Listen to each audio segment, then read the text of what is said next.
ECAT's production of OA Sports are provided by RevT, we simplify technology for better, Easton Lions Club, Morris Insurance, Doug King Builders Incorporated. ECAT would like to thank all the sponsors for the support of producing OA Sports.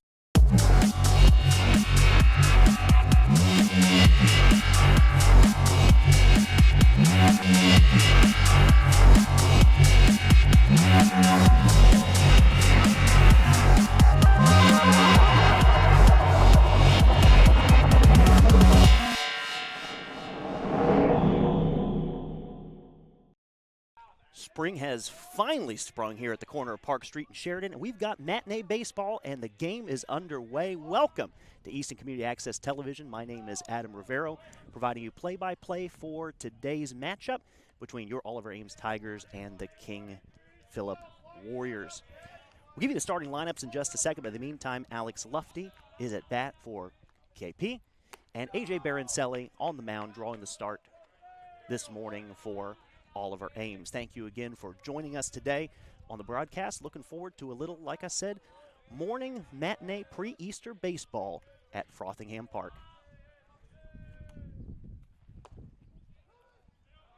In there for a strike, the count is 2-1. A.J. Baroncelli again drawing the start for Oliver Ames. Inside for a ball, 3-ball, 1 strike. AJ's already pitched one game this year and drawn a loss, but at the same time is one of OA's stronger pitchers, so we're looking forward to seeing the results that he brings to the mound today. Here's the pitch. In the dirt for a ball, and that will be a leadoff walk for King Philip. The center fielder, Johnny Prater, coming in next for the Warriors. Starting lineups for today's broadcast are brought to you by RevT, by the Easton Lions Club, and by Doug King Builders. The 3-hole, we have the, excuse me for just a second. In the 3 spot, we have the designated hitter, Drew Hurlin, as pickoff attempt is unsuccessful. Batting cleanup, second baseman, senior, Tommy Gately. Batting 5th, the first baseman, Aiden Astorino. In the 6th spot, the third baseman, Kevin Heine. That's in for a strike. In the 7th spot, number 11, the catcher, Leo Dowling. Number 8, the 10 spot, shortstop, Vinny Menendez. And batting last in the order, number 20, the right fielder, Brady Hurlin. Will give you the starting lineup for Oliver Ames in just a moment. Oliver Ames comes in today's contest with a 2-4 record, having lost to Canton on Wednesday in an up-and-down affair, as that is popped up to the second baseman, who wheels back and makes the catch for out number 1 as the runner stays on first.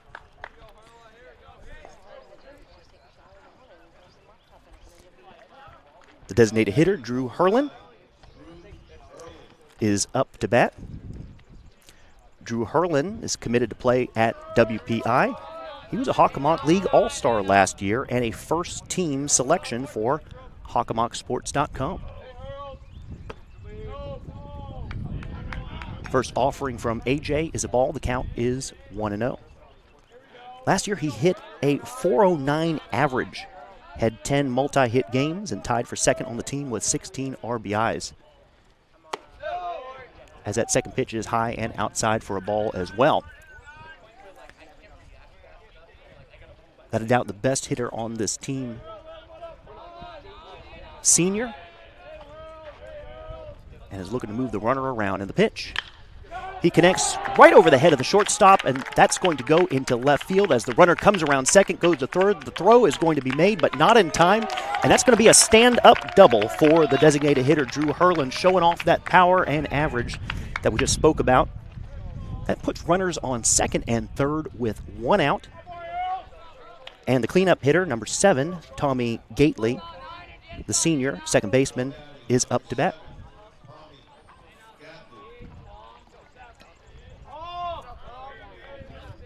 Of course, King Philip, the Warriors, make up players from 3 different towns, Wrentham, Plainville, and Norfolk.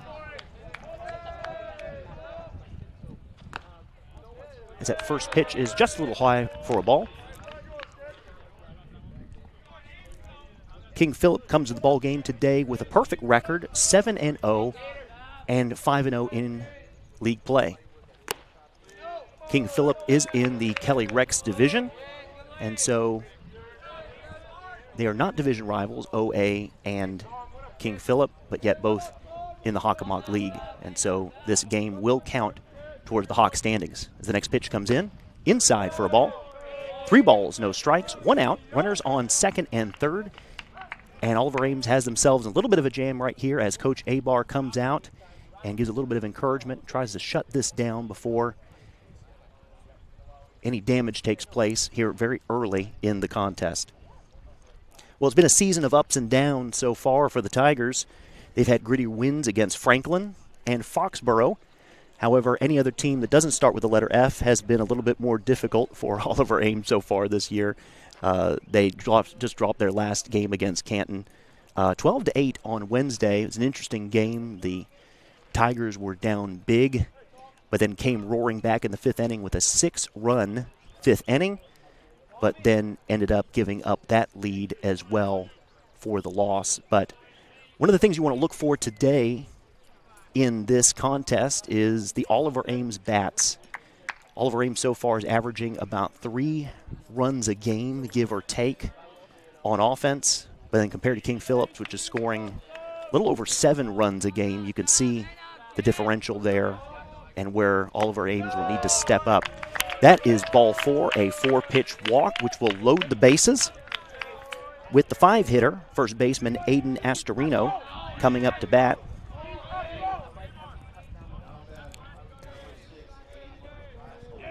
Aiden Astorino is a HockomockSports.com second team selection last year. In there for a strike. Infield at double play depth, not double play death, but double play depth, looking to turn 2. And this could be it as the ball is thrown to second, to back to first, is out of play and is going to cause a run to score, unfortunately. The start of that play looked so promising as Cade Fowler grabbed it, threw it over to Tommy Reagan, covering on second, but the throw wild and errant to Whiteside, who laid out but could not pick it up. And that errant throw causes 2 runs to score. And just like that, we're looking at a 2-0 ball game here, folks, with King Philip ahead. Here's the pitch. Low for a ball.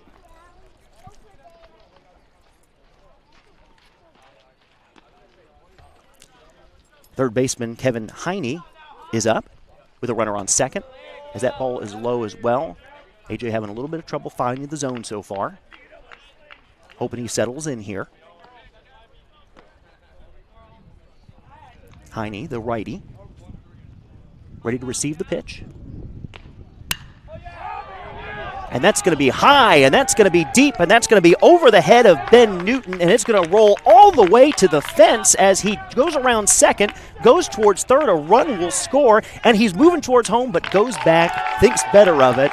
But that is a stand-up triple, folks. That went about 300 feet plus, rolling all the way to the fence. And we're looking at a 3-0 ball game with 2 outs. Again, very early in this contest, but King Philip is making the most of it so far as the guys go out and talk to AJ once again. This is what King Philip does. King Philip is a scoring machine. Again, they average about 7 runs a game compared to right now, Oliver Ames, I believe, out of 6 games has scored about 16 runs. And to put that in perspective, 6 of those runs came in that 5th inning Wednesday in Canton. And so there's a need for offense for Oliver Ames, and if they get down early, climbing out of that hole is going to be difficult. AJ with the pitch. In there for strike 1. Catcher Leo Dowling up to bat.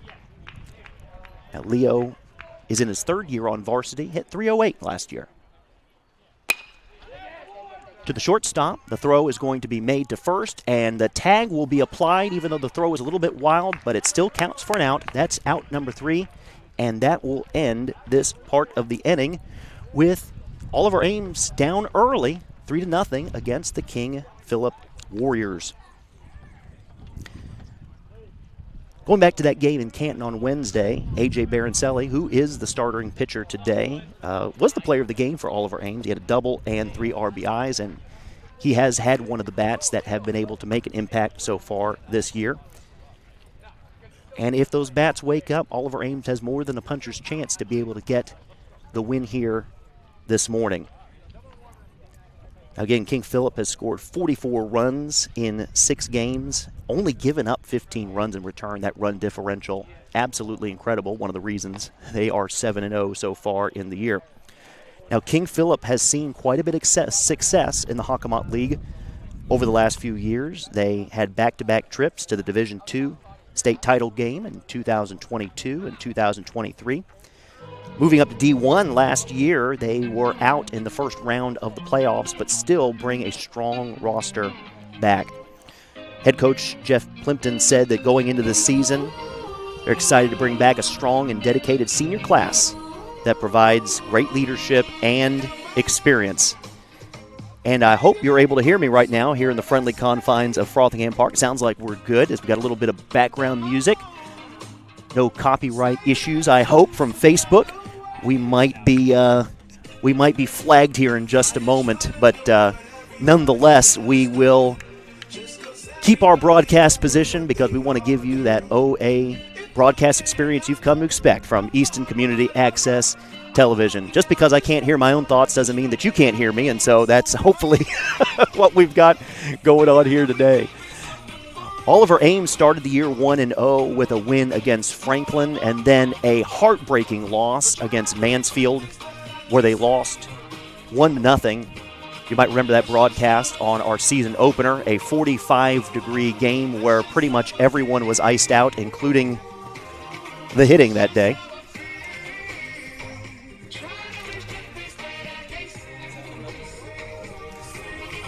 Got a good crowd here so far at Oliver Ames. Matinee baseball is unusual. We're pretty much used to 3:45 starts. And so to have an 11 o'clock game on a Saturday is pretty unusual. But it sure is good to be able to have a warm day. Like I mentioned, spring has sprung. This morning, we're looking at a high of 78. That's right, we're looking at 78 degrees. And boy, are we happy about that. A little bit of wind coming into the play today. Not much, around 5 to 10 miles an hour at the max. Nothing that should affect gameplay this afternoon. And again, we are broadcasting from Frothingham Park here in beautiful northeastern Massachusetts, one of the most historical fields that you will find in the Hockomock League. And it's a great day. It's a great day to come out to the ballpark, take a walk, go down to Little Peach, get you something to drink, go get lunch at not just Tabbouleh, or walking on down, whatever it is. Frothingham Park offers it all.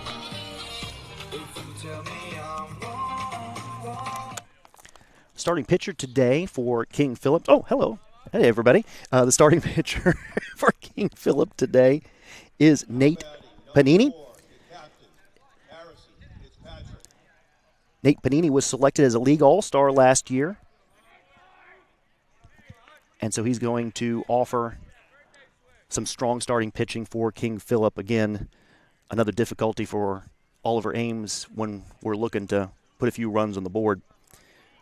Again, starting lineups for Oliver Ames. Leading off is the center fielder, the captain, Harrison Fitzpatrick. Number 2, shortstop Tommy Reagan. In the third spot, left fielder Tristan Tremblett. Batting cleanup, the pitcher, A.J. Barancelli, as that first pitch is in there for a strike. In the 5-hole, third baseman Justin Phillips. Batting sixth, catcher Drew Hall. Number 7, right fielder Ben Newton, as that pitch is fouled off onto Park Street.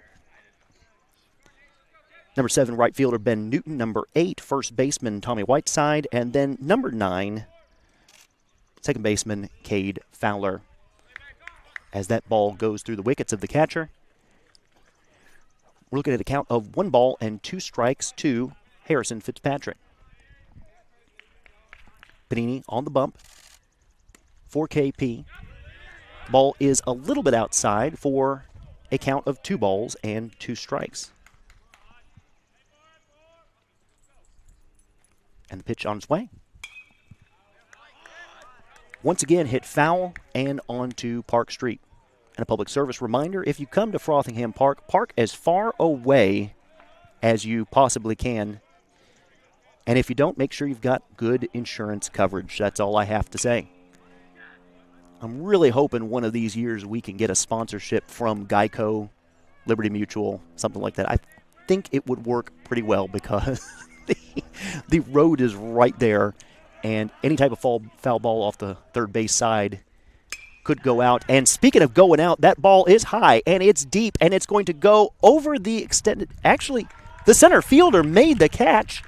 Great catch as the right fielder made a dive. Didn't actually have a play on the ball, but the center fielder was the one who made the catch, and great contact for Harrison. Unfortunately, that is a long fly out for out number 1.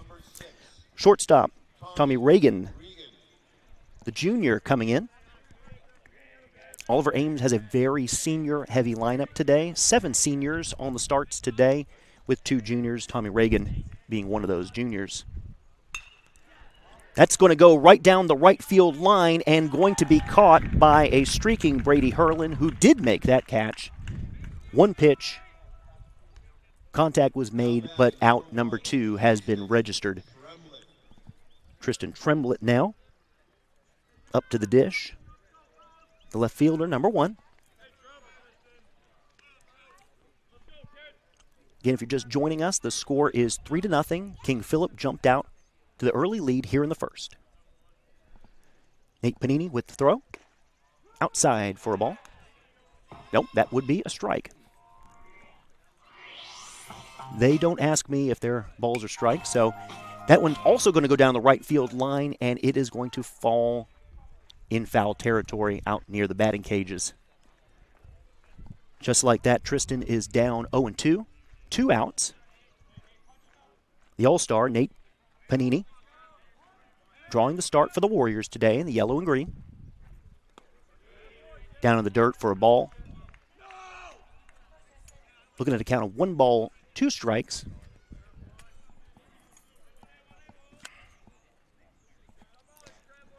King Philip sits atop the Hockomock League standings right now, as you would expect, with a perfect record, as a slow roller is thrown to first for out number 3.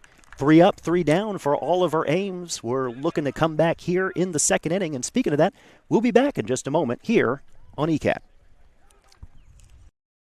ECAT's production of OA Sports are provided by RevT, we simplify technology for better, Easton Lions Club, Morris Insurance, Doug King Bills Incorporated. ECAT would like to thank all the sponsors for the support of producing OA Sports.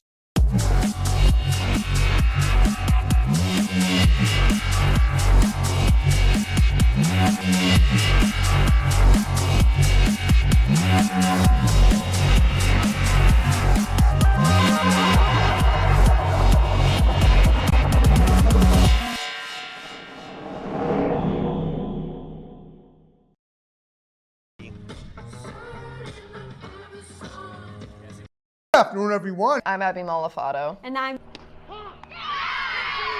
Coming to you from 50 Oliver in North Easton, this is Easton News and Don't have time to stay up and watch ECAT channels all day long, or miss your favorite show's time slot?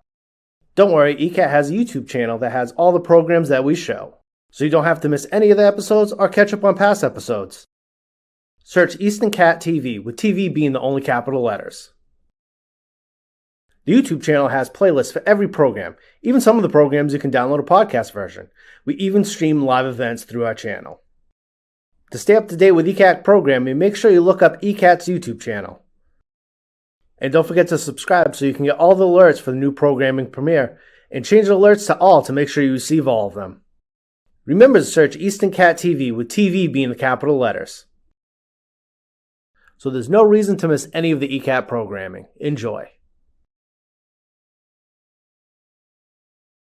Hey Easton, I'm Mike. And I'm Curtis. We're from Royalty Beverage, your local distributor of Polar Spring Water. We're excited to join forces with ECAT, also supporting local media and helping ECAT thrive. So join us in making a difference. To learn more, email us at water@eastoncat.org. Stay hydrated, support ECAT, and let's make a positive impact together. Thanks. And we're back at Frothingham Park with KP up 3-0 here in the second inning. King Philip jumps out to an early lead with 3 quick runs. Now in the second with Leo Dowling, the junior, the 7th spot, coming in to hit. AJ with the first pitch outside. Nope, that's in there for a strike. I think my vantage point's off a little bit here. That's the same exact spot I miscalled the last time. There's a reason I'm back behind the fence and not umping these games. Actually, there's a lot of reasons for that. As that ball's fouled off for strike 2. Good to see AJ heading the count here. Looking for a punch out. No balls, 2 strikes to the junior Leo Dowling. That's going to come right past. Oh, the second baseman's going to grab it and make the throw right on time for out number 1. That's what you're looking for if you're Oliver Ames.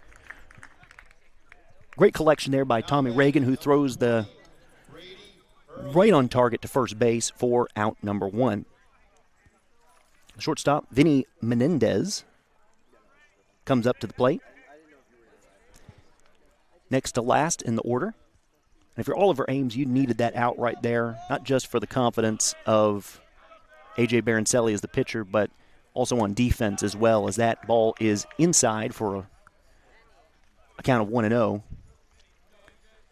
But we're just talking during the break here. These games can get so out of hand so quickly, and getting your nerves back. And as Drew Hall looks to make the catch, that is going to go, well, out of play. Unplayable, but good hustle there by the catcher, Drew Hall. 1 ball and 1 strike. But, yeah, these games can get out of hand very quickly, and so making sure that you're placing your pitches in the strike zone, making sure that you're doing what you can on defense, get those easy grounders, those easy pop-ups that, if they get missed, can turn the tide of an inning so very quickly. 1 ball, 1 strike. Just a little bit high for 2 balls and 1 strike. As I just mentioned a few moments ago, both of these teams are in the Hockomock League, but they are in different divisions, with King Philip being in the Kelly Rex division, OA being in the Davenport division.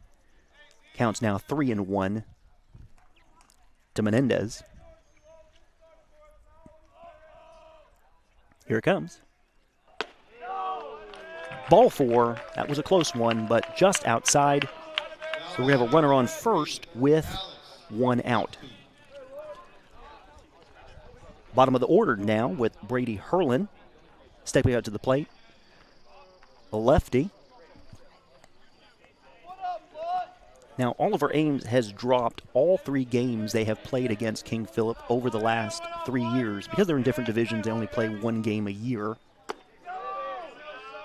As that pitch is a ball. Only play once a year, and believe it or not, just looking at some of the statistics from the previous games, King Philip in the last 3 games has outscored Oliver Ames 30-1. That is not. As the runner streaks towards second, the throw by Drew Hall is on target, but just a touch late, as that will be a stolen base for Vinny Menendez.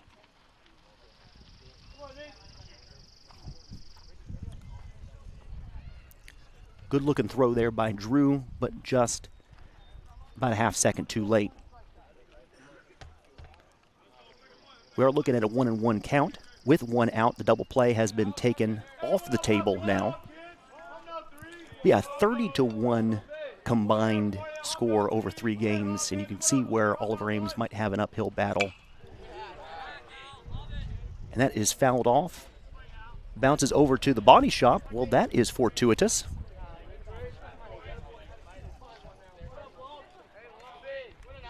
That auto body shop is very convenient to Worcester Field. 1 ball, 2 strikes, 1 out. In the dirt, but stopped by Drew before it gets away. And the runner will back off to second. 2 balls, 2 strikes, 1 out. We're at the top of the second, and it is King Philip Warriors 3 and your Oliver Ames Tigers 0 very early on in the contest. Here's the pitch. Looked nice, but just a hair outside for a full count now. Hurlin battling back.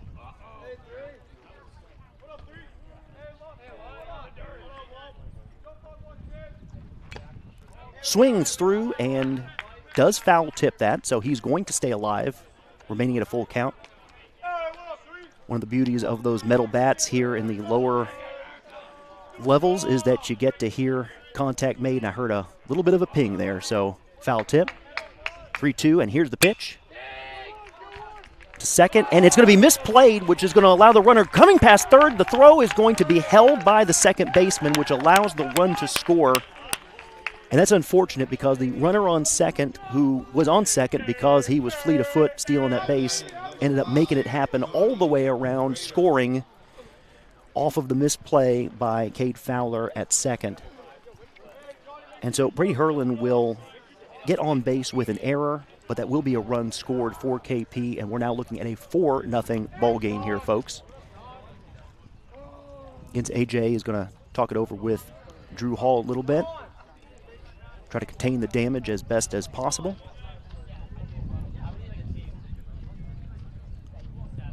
And we're back to the top of the order with Alex Lufty at the bat, who drew a walk in the first inning. AJ settling in, outside for a ball. Need to find a little bit of a groove here. The defense is not helping at this point.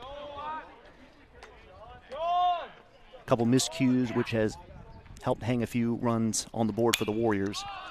Popped up along the first base line, and Tommy Whiteside is going to grab it in playable territory for out number 2. Now batting, number 9, Drew Hurlin.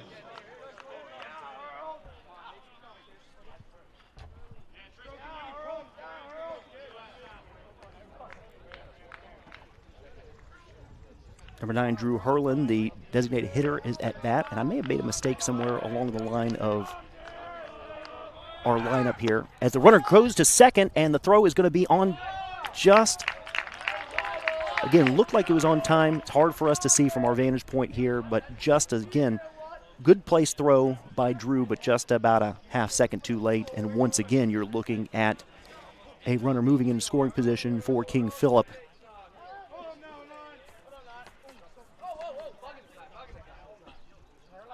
Time is called by the umpire.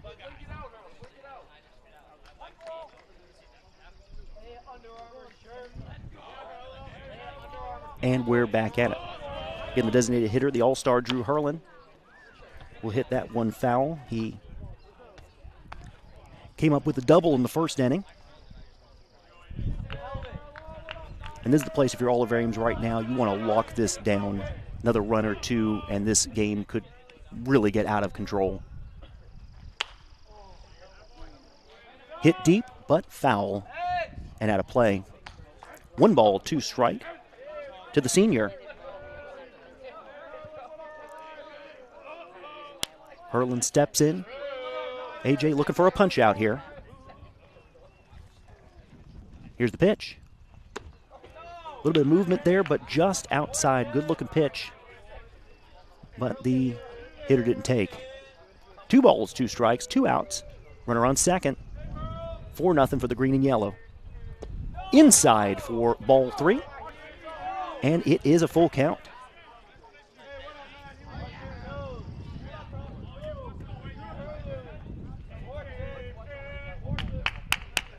Here's the pitch. Right down the middle, and it's going to be collected by the second baseman, who will throw to first in time for out number 3. And the damage is limited to just 1 run for Oliver Ames, and King Phillips has extended their lead now to 4-0 with Oliver Ames coming up in just a moment. Got some community events coming up. In fact, believe it or not, today is the 41st annual Household Hazardous Waste Collection Day. Yes, friends, you have 30 minutes to make your way down to the DPW. Grab those paint cans right now because they want you over there at the DPW at 130 Center Street in North Easton. Get those paint cans, get those fiberglass resins, fire starters, fungicides. You know you have fungicides at home. Get them over to the DPW. They'll be collecting them for the next 30 minutes. If you miss out, the 42nd annual Household Hazardous Waste Day will be coming up next year.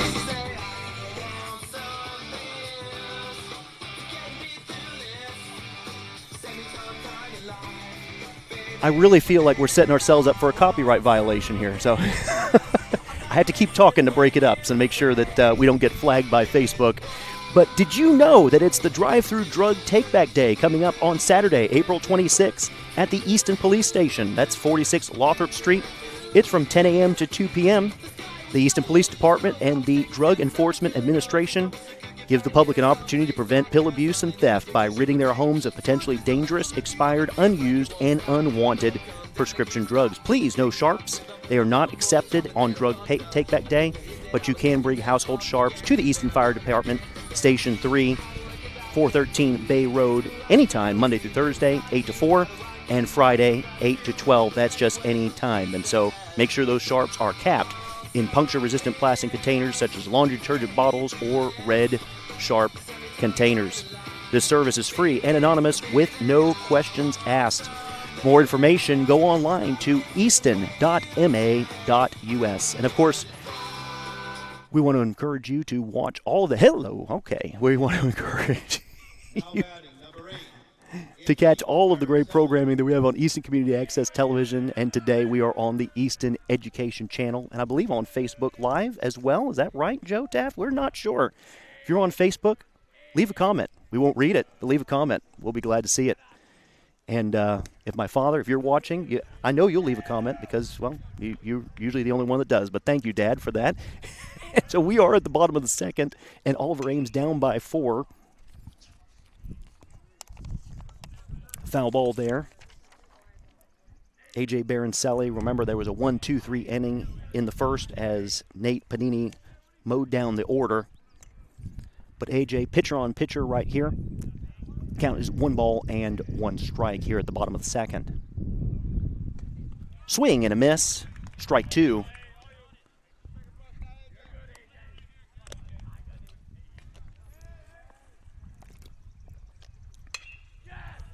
That's a strong hit to center field, and it's going to drop in front of the center fielder, and that will be a base hit for Oliver Ames, and that's just what the doctor ordered. A.J. Baroncelli on base, helping his own case. Justin Phillips, third baseman, is coming up to bat. Number 5 spot in the order as Oliver Ames looks to chop away at this 4-run lead by KP. Now, it can be done. I mentioned to you just a few days ago on Wednesday when Oliver Ames played Canton. They were down by 6 and actually came roaring back in the 5th inning. However, dropped the game, but still the ability to be able to take back a lead, even a more extensive lead, is possible for the Tigers. In there for a strike. Counts 0-1 with Baroncelli on first, taking his lead. Clapping his hands, looking to distract the pitcher. Jumping around a little bit, dancing around. Outside for a ball. Would not be unusual for AJ to try to steal second. Will be the first time we've seen that from him, and a little bit of mind games, pitcher to pitcher there, as he is taking his lead and trying to distract. In the dirt once again, 2 balls and 1 strike for Justin Phillips.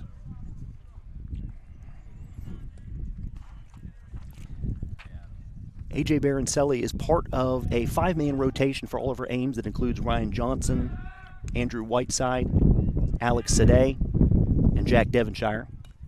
As the pickoff attempt is unsuccessful by Panini.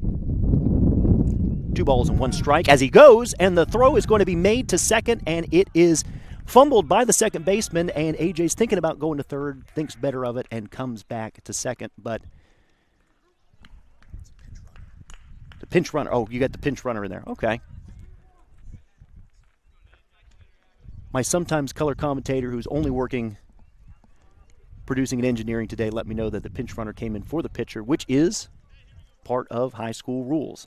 Get your pitcher on base and sub out a runner, so I'm appreciative of him letting me know that. And as that throw is high, and that is going to cause the runners to move ahead. Drew Hall. That's going to be a run for Oliver Ames, as Drew Hall hit a slow tapper towards third base, but the throw was way high, and Aiden Astorino was not able to get up on the ladder to be able to take it. Actually, that was Justin Phillips there. Drew Hall is up to the plate right now. Nonetheless, we're looking at 4-1 now as Oliver Ames starts to chip back at this lead with a runner on second base in scoring position. First pitch is in there for a strike.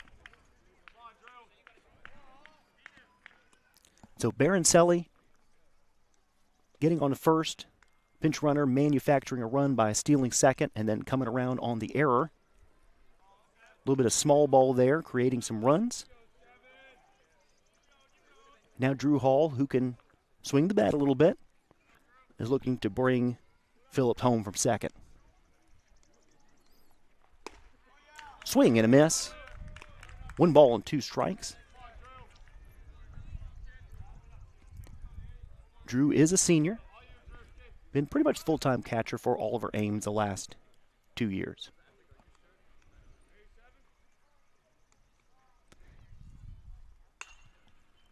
Popped up, and the first baseman is going to try to make a play on it, but it is well out of play.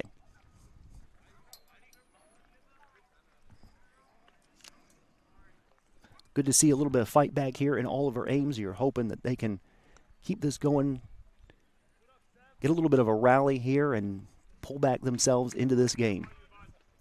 The score is 4-1. It is the bottom of the second inning, and Drew Hall's at the plate with a count of 1-2. Well outside for a ball, 2 balls and 2 strikes as Phillips takes a generous lead on second.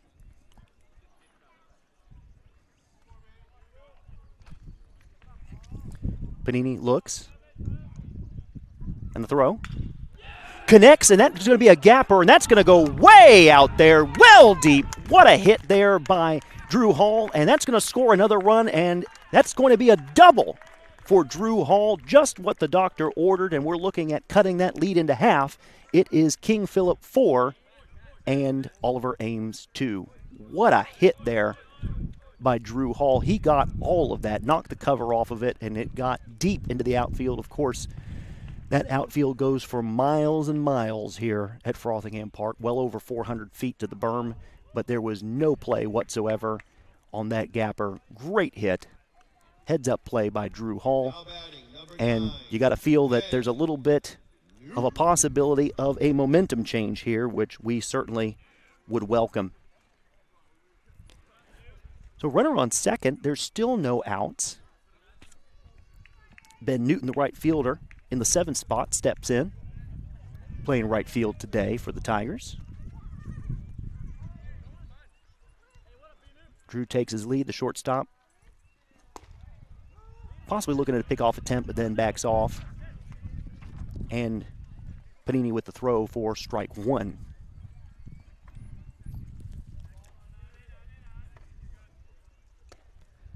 Swing and a miss, strike 2, and very quickly Newton is down 0-2 in the count. But again, no outs, a runner in scoring position. Just a few minutes ago, we were looking at a 4-0 game, and we're looking at a 4-2 game right now with Oliver Ames trying to charge back into it. Count of 1 ball and 2 strikes.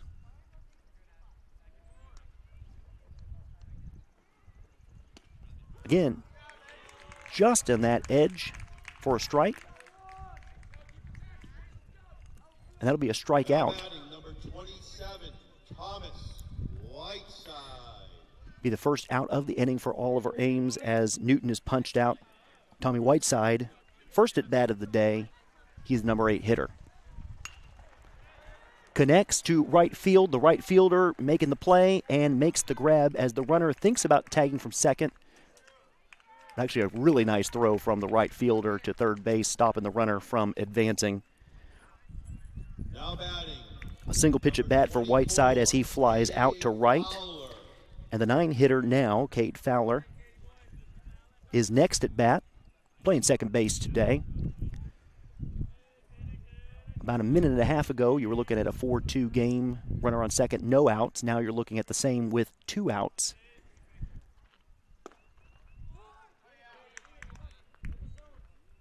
Strike one.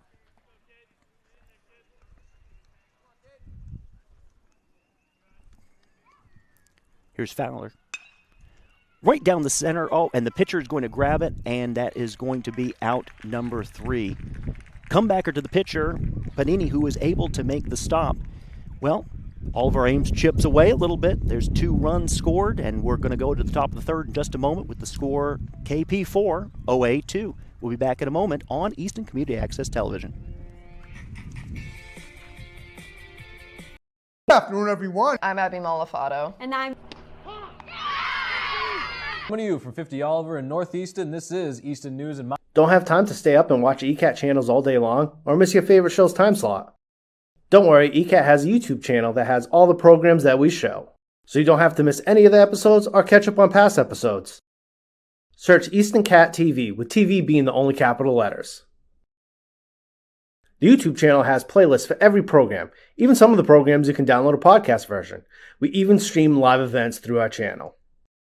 To stay up to date with ECAT programming, make sure you look up ECAT's YouTube channel. And don't forget to subscribe so you can get all the alerts for the new programming premiere, and change the alerts to all to make sure you receive all of them. Remember to search Easton Cat TV, with TV being the capital letters. So there's no reason to miss any of the ECAT programming. Enjoy. Hey Easton, I'm Mike. And I'm Curtis. We're from Royalty Beverage, your local distributor of Polar Spring Water. We're excited to join forces with ECAT, also supporting local media and helping ECAT thrive. So join us in making a difference. To learn more, email us at water@eastoncat.org. Stay hydrated, support ECAT, and let's make a positive impact together. Thanks for your support, Easton. Thank you, Easton.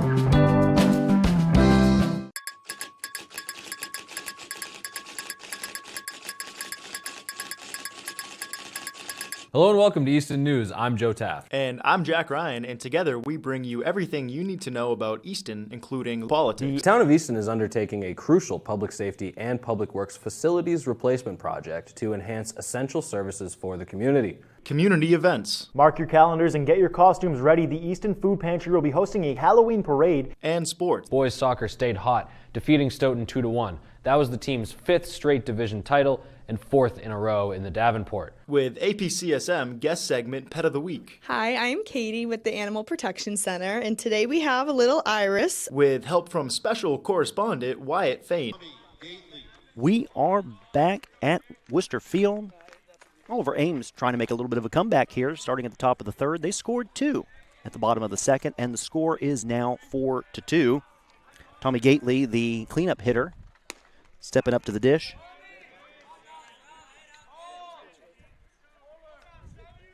He walked in the first inning. Swing and a miss, and quickly is down 0-2. Just commenting on the weather. Man, the weather is beautiful today. If you have a chance still to get out to the ballpark, there's still time. They have waived gate admission today. You can come in at no charge. Then again, there's never gate admission, but it sounds a lot better to put it that way, doesn't it? Foul ball just over the crowd's head. The count remains 1-2. A really good crowd here today for Oliver Ames. It's nice to see people filling up the bleachers as well as sitting around on the berm, even out in the left field side. Get a very unique place to watch a ball game pop up between the infielders and the outfielders, but the left fielder Tristan Tremblett charges in and makes the catch for out number 1. Number 6, Aiden Astorino. Aiden Astorino, again, one of the all-stars for the Warriors, steps up to the plate. He is a senior. He collected 18 hits last year and 16 RBIs. And he shows that power there on that pop-up along the line on first base, and it will be caught by Ben Newton quickly for out number 2. Now batting, number 22, Kevin Hine. Kevin Hine, the third baseman, now is in for KP. Comes to bat, collected that triple in the first inning that kind of sort of breaking things open. But right now he's looking at 2 outs. And you hope that Baroncelli's settling in now a little bit for Oliver Ames. Giving up 1 run in the second and hopefully none in the third. High and over the head of the catcher. 1 ball and 1 strike.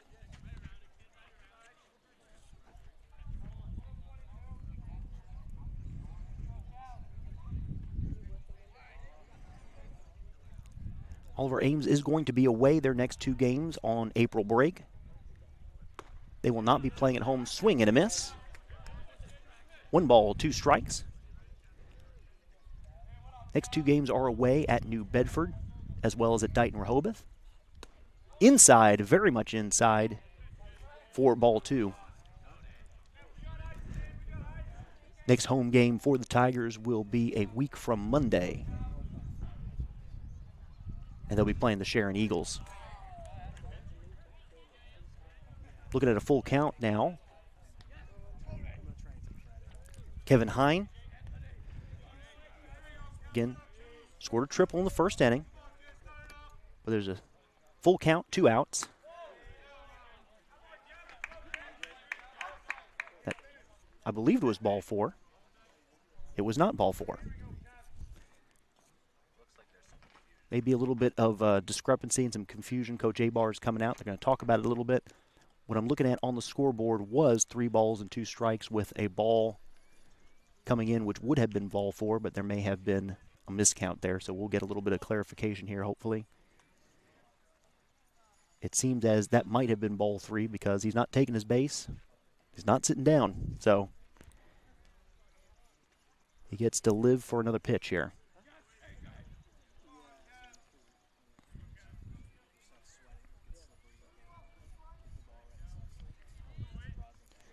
Sharon Eagles have struggled so far this year, and again, that's who the Tigers will be playing next Monday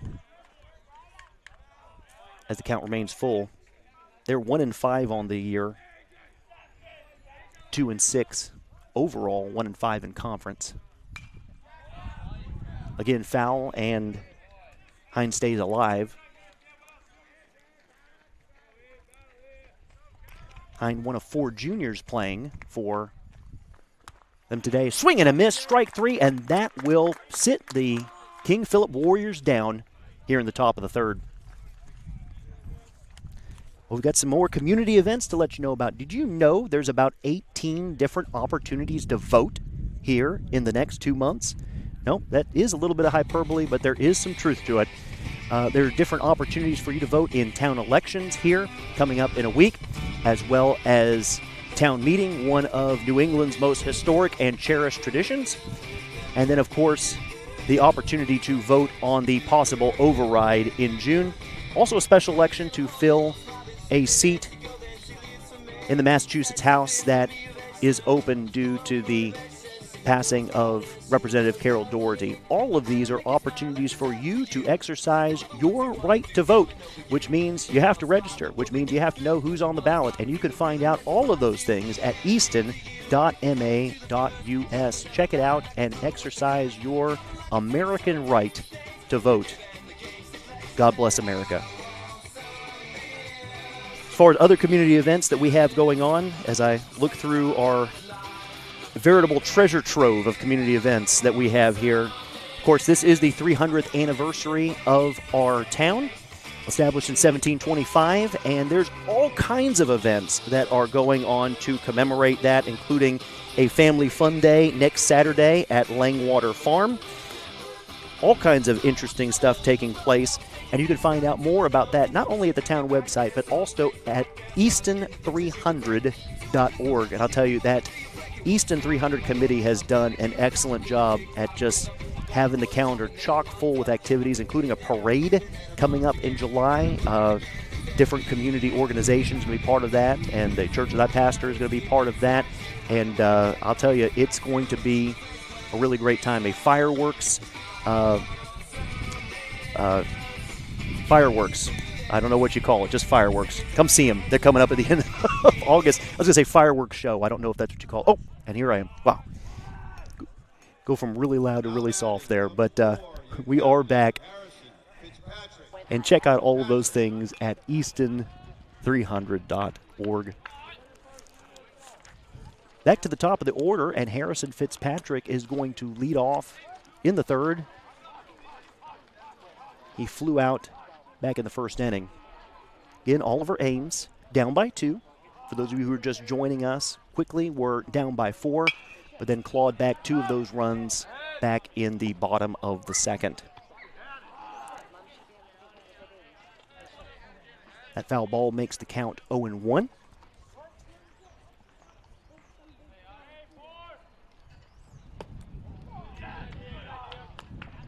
Good take, and 1-1 is the count to Fitzpatrick. Swings through it for a strike. 1 ball and 2 strike. And Harrison is one of the co-captains of the Tigers this year, along with Andrew Whiteside. Inside and high for a ball. 2 balls and 2 strikes.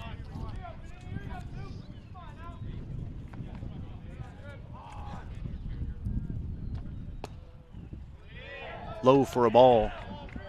Full count as Harrison stays alive.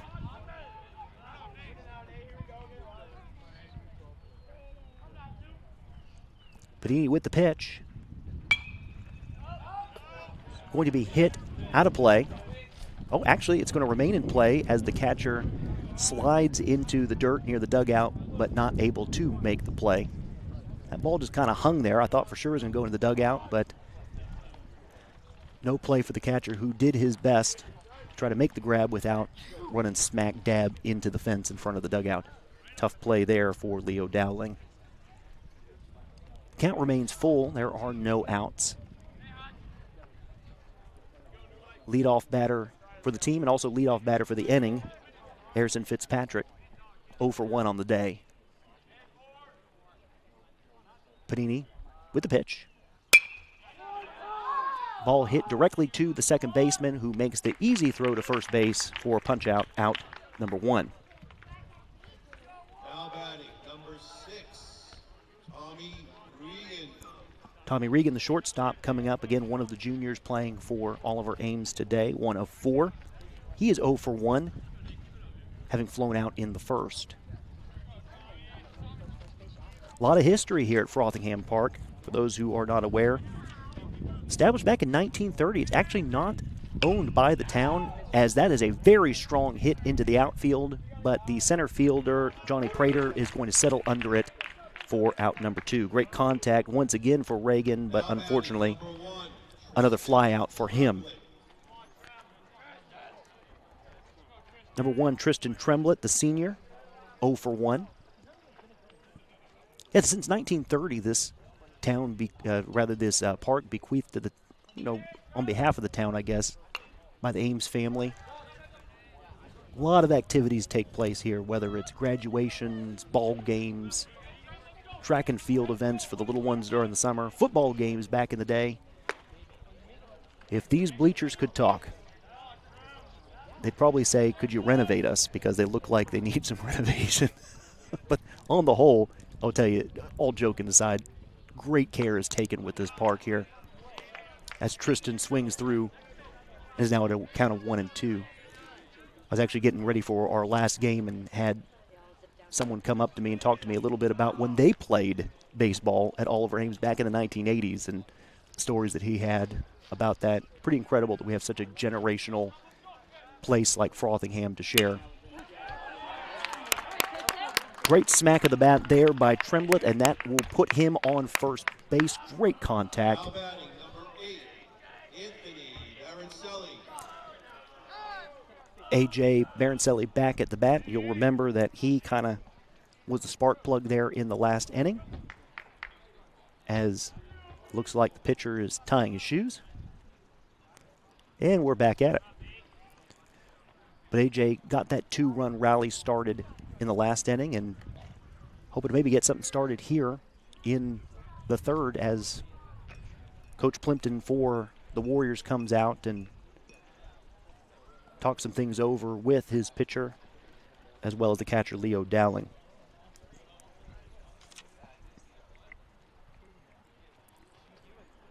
Yeah, Frothingham is a very storied park and, again, not owned by the town, but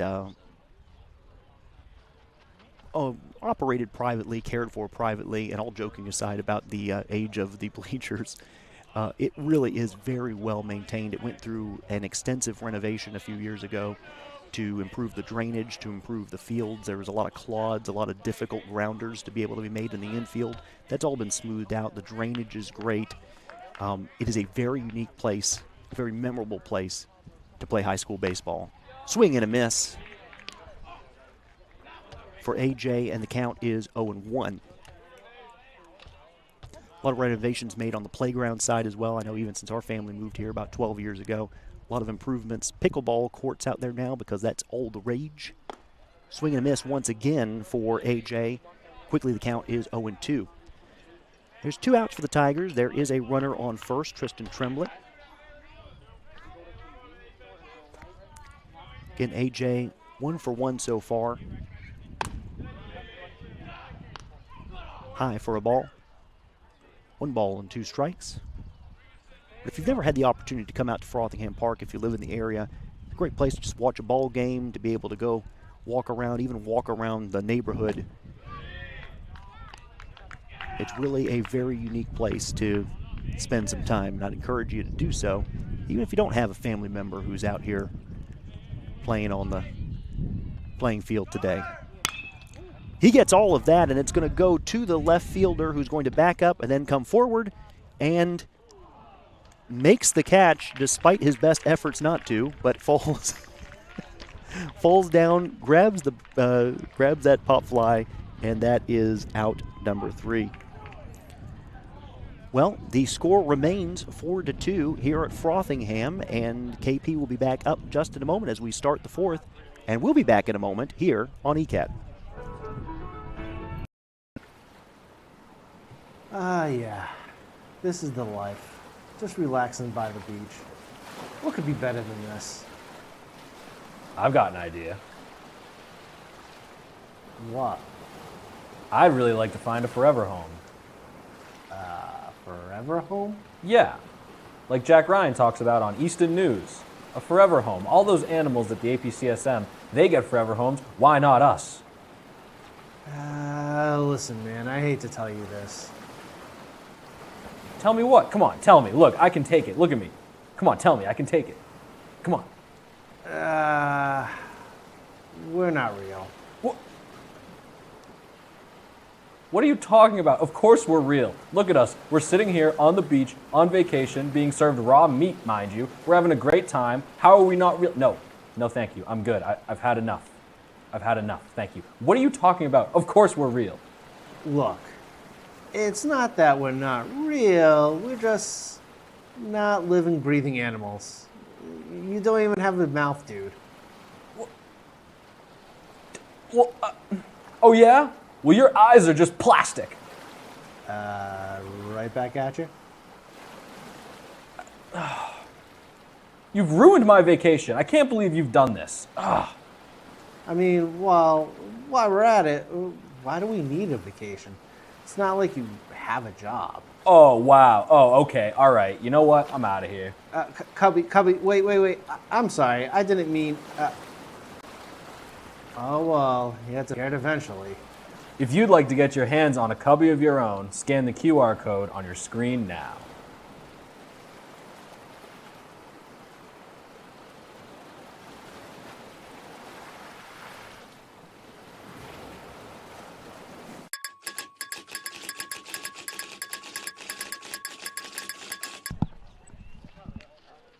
Back at Frothingham Park, and KP is up by 2.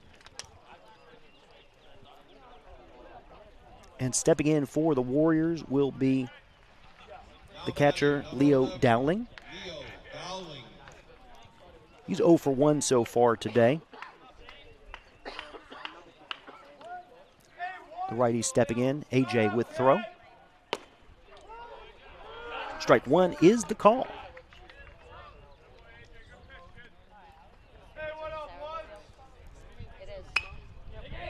Looked like a check swing, but he did make contact. That slow roller is going to go to the second baseman, who makes the light toss to first for out number 1. Now batting number 10, Vinny Menendez. Vinny Menendez, the shortstop, drew a walk and then stole a base back in the second inning. Now, we mentioned a few innings ago that King Philip has had quite a bit of success in the Hockomock League lately.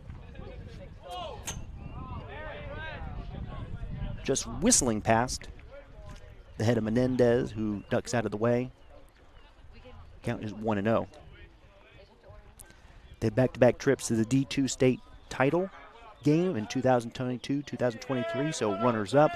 Moving up to D1 last year, they were knocked out in the first round, but were playoff worthy and certainly look to be in that position this year, particularly with their overall record of 7-0 right now.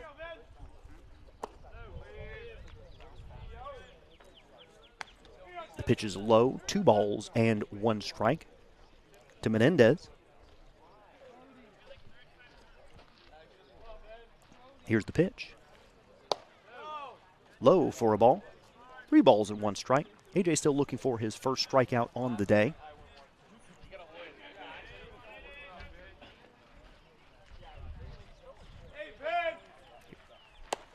Throw is outside for ball number 4. Now batting number 20, Brady Hurlin. Brady Hurlin steps in at the bottom of the order. He is the right fielder for the green and yellow. Made on base with an error back in the second inning. Just mentioned that A.J. Barancelli has not struck out a pitcher yet for KP. However, he has walked 4. Now has a runner on first with 1 out. The pitch hits that corner for strike 1.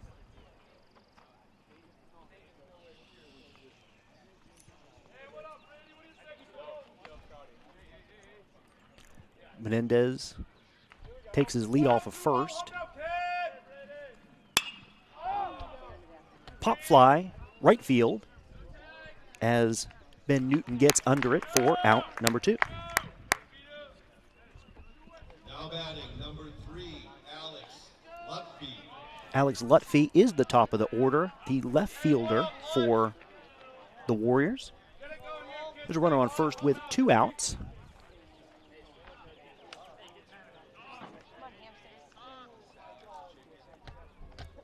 Lutfi, a lefty.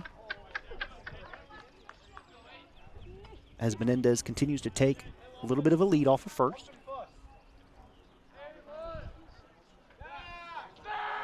AJ thinks about it. Communicates with Drew Hall on the next pitch. Looks over to first. And makes the pickoff attempt. That was close, however, a little bit mishandled there by Whiteside. And the runner is safe.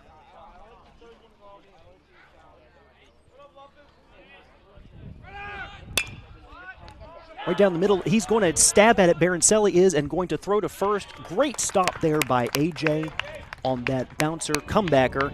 Stabs it, grabs it, throws to first for the 3rd out. Well, if you don't already, we want to encourage you. We want you to keep watching Easton Community Access Television. We are so much more than sports, although we certainly have some great sports broadcasts from all over Ames and also from Stonehill College as well. Now, there's been some boys lacrosse, men's lacrosse, I should say, for Stonehill, but also some really great television that you can watch on ECAT at any time, whether it's Eatin' with ECAT Season 2. Did you know Season 2 of Eatin' with ECAT just started? The first was released, I think, about a week or 2 ago. Another episode will be upcoming shortly. Then Easton News Expedition Easton, which was put together by none other than Joe Taft. A great 3-episode series of people running around Easton acting like crazy people. If you haven't caught that yet, you've got to catch it because it is the amazing race in Easton. And it was really well put together. I think you'd enjoy it. And then Topic Time with Harrison Young.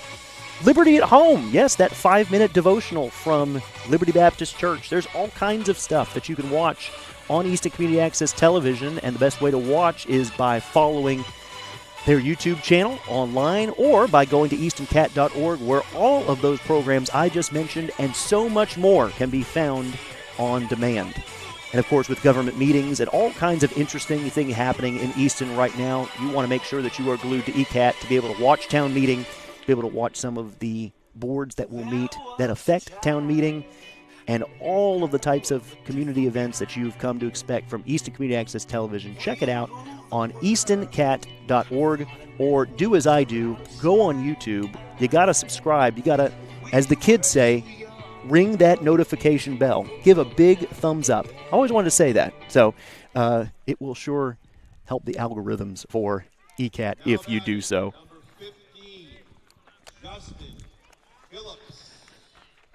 As we commence with the bottom of the fourth, you have to admire the fact that Oliver Ames could have very much let this get out of control, having given up 3 runs in the first inning on top of another run in the second inning. But they have hung tough since then, not only holding KP to that 4 runs that they have scored so far, but also adding 2 of their own. And so we're looking at a 4-2 score now at the bottom of the fourth. Justin Phillips, the third baseman, is up to bat and is going to hit that to the second baseman, who will make the throw to first for out number 1. Now batting, number 7, catcher Drew Hall. Drew Hall steps up to the dish. You'll remember he absolutely crushed that ball back in the second inning for a double. Looking for a little bit more of the same here. Panini now pitching in his 4th inning of work. Again, an all-star of his own right. Hockomock League first team selection. I think he showed some of that stuff here today so far. That ball's outside. All right, so I keep calling that same spot, and I keep missing that same spot. It is 0-1. That was a strike. I'm fairly certain that was a ball because it bounced in the dirt, so even I can catch that. All right, 1-1 is what we're looking at for Drew Hall. 1-1, 1 out. Bases are empty. Here's the pitch. Drew takes a cut at it, and it's foul. Mentioned the success that King Philip has had over the last few years. Oliver Ames' last division title was back in 2021. They've had a little bit of a dry spell since then. However, you go back from 2010 to 2017, they were Hockomock Division champions or Hockomock League champions every single year. Coach Abar looking to get the guys back to those championship ways again, and certainly we've seen some improvement so far this year over last year. There's no doubt whatsoever. He cuts and misses. 2 balls, 2 strikes. Maybe it'd been a foul tip there, possibly. Maybe. We know it's 2 balls, 2 strikes. 2 balls, 2 strikes, and 1 out. It looks like the ball may have gotten the catcher in the finger there as he tries to shake it off a little bit. Never a good feeling. Looks like he's going to be okay. He's just waving his hand around a little bit. But he's going to settle back in behind the plate here in just a moment. As he shakes it off. Gets down, and Drew Hall digs into the box. Ready for the 2-2 count. Gutsy take there from Drew. 3 balls, 2 strikes. Again, Drew hit that monster shot back in the second inning for a double. Full count. Here's the pitch. And he connects again. That's going to go right to center field and fall in front of the center fielder for a base hit. We have a 2-hit game so far, 2 for 2 for Drew Hall as he makes it to first. Ben Newton, the 7-hitter, comes up, represents the only player to have struck out so far in the game. We have a pinch runner coming in for Drew Hall, or a substitute runner rather, because Drew will not be removed from the game.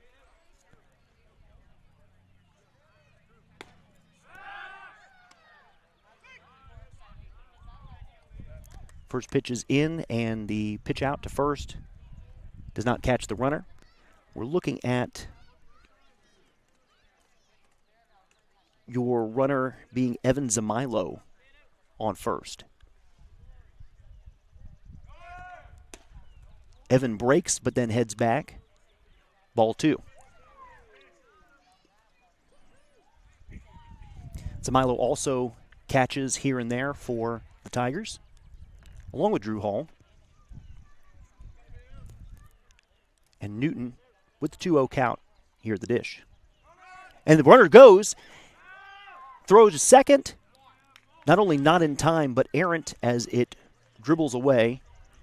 You can count that as a stolen base for Evan Zamilo.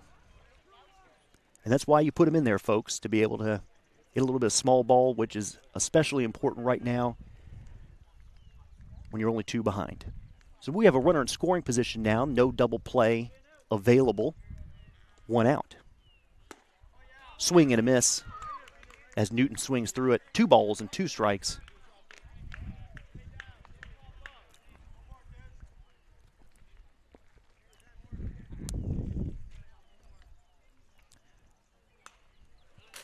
Foul tip off the backstop. Count remains 2-2. Zamilo very active on the base paths back there. If nothing else, drawing some of the attention from Panini away from home. See what happens here. Just nicks the corner for strike 3, and unfortunately Newton has struck out for the second time this game. Tommy Whiteside, the first baseman, is up. He flew out in the second inning. Again, 4-2, runner on second, 2 outs. Oliver Ames down by 2. And that's going to be a slow roller that the third baseman is going to collect, and it is going to be in time for out number 3. Boy, that was a close one there, and the umpire around second base made that call for an out. Boy, it would have been great to keep that inning alive, but unfortunately, that is a ground out, and that ends the inning. Well, the score remains 4-2 here at Frothingham. We're going to take a break, but we'll be back in a moment. Stay with us on ECAT. Good afternoon, everyone. I'm Abby Malafato. And I'm Coming to you from 50 Oliver in North Easton. This is Easton News and Don't have time to stay up and watch ECAT channels all day long, or miss your favorite show's time slot?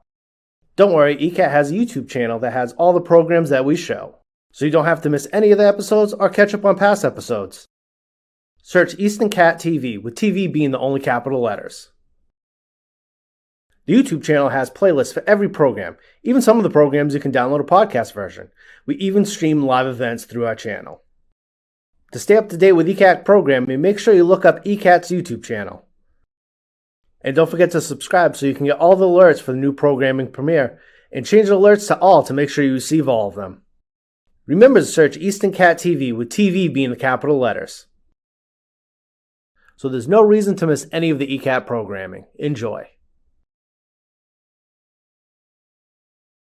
Hey Easton, I'm Mike.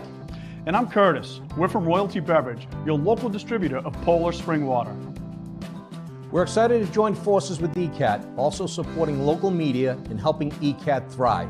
So join us in making a difference. To learn more, email us at water@eastoncat.org. Stay hydrated, support ECAT, and let's make a positive impact together. Thanks for your support, Easton. Thank you, Easton.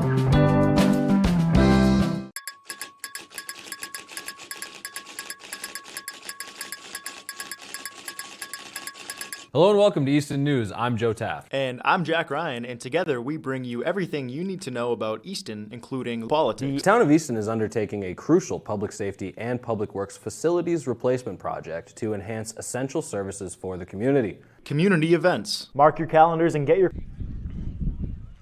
It's the top of the fifth at Frothingham, and King Philip remains in the lead by 2. Johnny Prater, the junior, the number 2 hitter, steps in for the Warriors.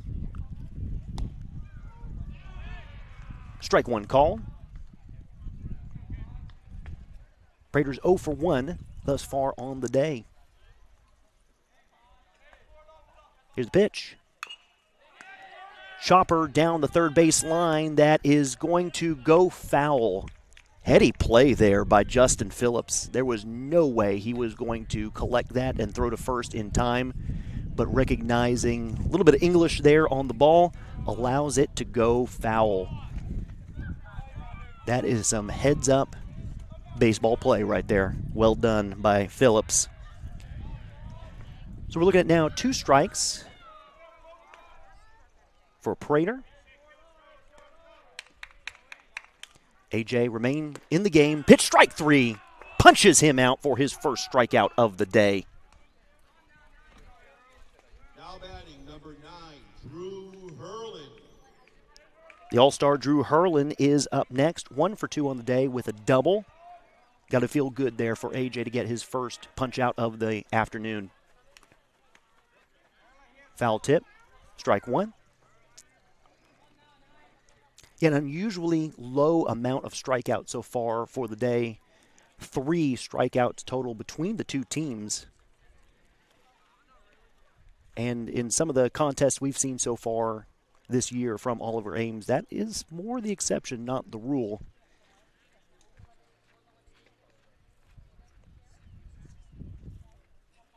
Little conversation there from the umpire.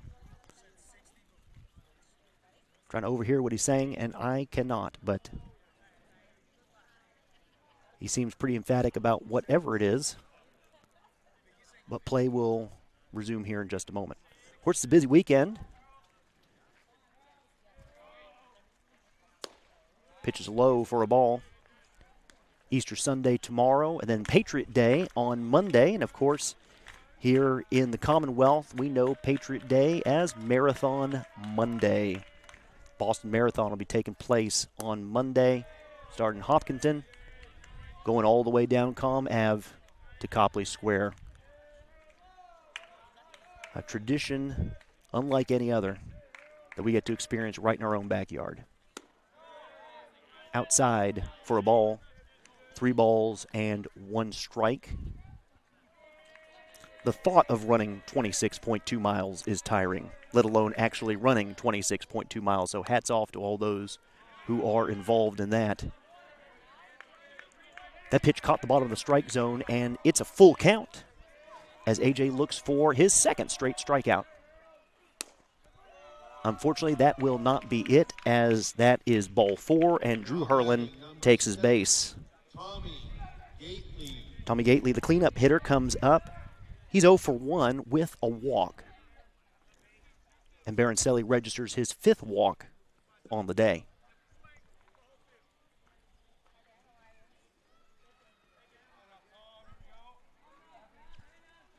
Gately, the lefty, steps in. Right down the heart of the plate, strike 1. 0-1 count. 1 out, runner on first. The Warriors remain up by 2. Outside for a ball. The count is 1 ball and 1 strike.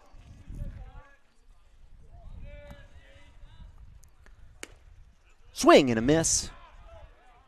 Strike 2. Good movement there on that pitch, and he was befuddled by it. 1 ball, 2 strikes.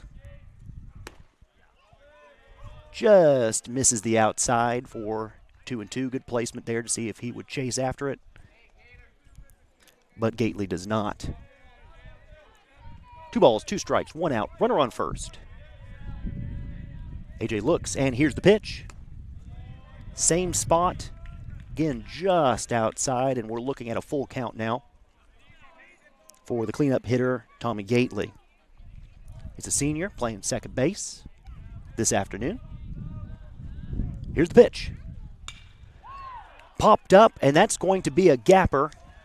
No, it's not, but it's not going to be caught. Throw to home is going to be just a bit too late. And Gately with a double and an RBI as Drew Herlin scores. We're looking at a 5-2 ball game now for KP. I'll be honest with you, I thought that was going to be right between the fielders, Tremblett and Fitzpatrick, but Tristan really made a play at it, legged it out, but unfortunately was not able to make the grab. Good speed, but unfortunately the catch was not there. Herlin coming around from first and scores. And so KP scores for the first time since the second inning, and we're looking at a 5-2 ball game now with a runner on second.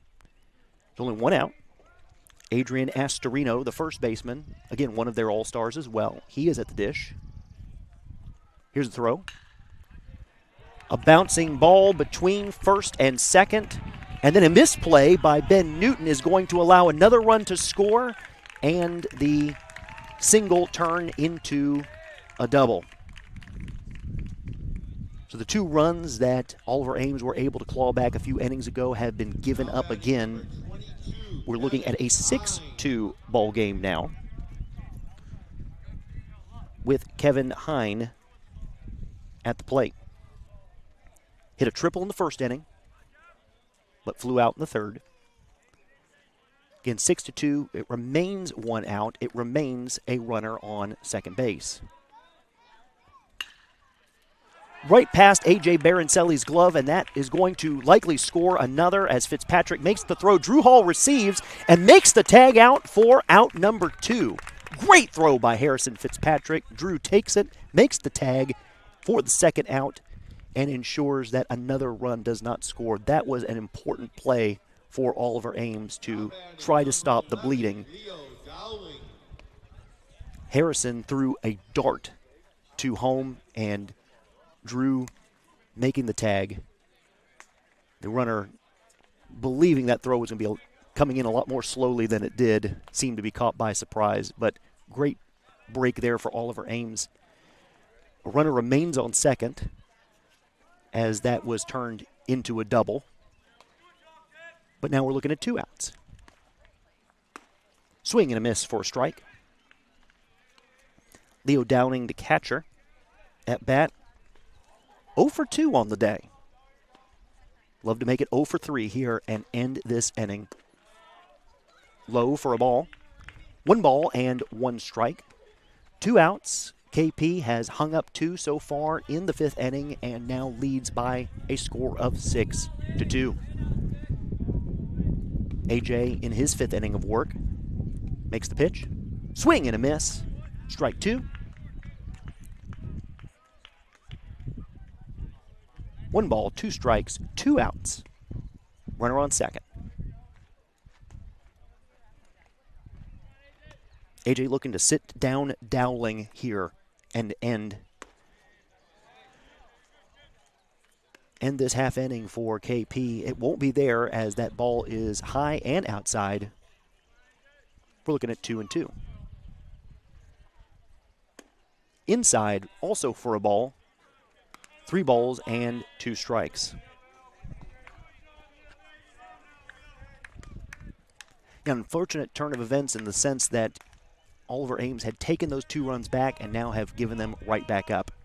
Swing and a miss, strike 3, and that will end the inning for KP. And Oliver Ames will be back up here in just a moment in the bottom of the 5th. Second strikeout for A.J. Baroncelli, and it couldn't have come at a better time than that.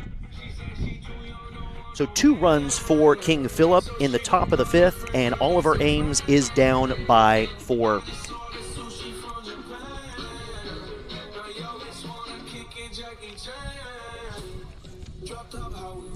We have some more community events for you, including the Easton Lions Club. They are presenting a celebration of Easton's history coming up on Saturday, May 17th.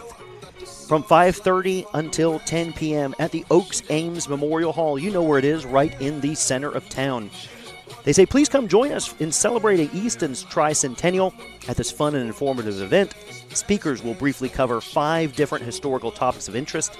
Your $40 ticket includes hors d'oeuvres, full dinner with dessert, music and dancing after the presentations, and more information can be found at eastonlions.org. The program will include presentations on Easton's early history, the town's call to military service, inventors and innovators, and the advent of Shoveltown and the Ames family legacy. Sounds interesting. I know that Easton, from my reading of Chafin's work on the history of Easton, and yes, it is an interesting book to read, but Easton did send Minutemen to Lexington and Concord. By the way, the 250th anniversary of Lexington and Concord just yesterday. We did send Minutemen, but unfortunately, because of the distance, they were about 2 days late. So, not quite a minute, but that's okay. You know, sometimes it's the thought that counts. And that was the case for Easton. So, anyway, I just gave you one of the topics. There will be 4 more topics that will be available for you. I'm sure it will be covered much more extensively, and Easton's military contributions are extensive, all joking aside, apart from even including the Revolutionary War and some of the cannons that were made right here in town through Ames Iron Works.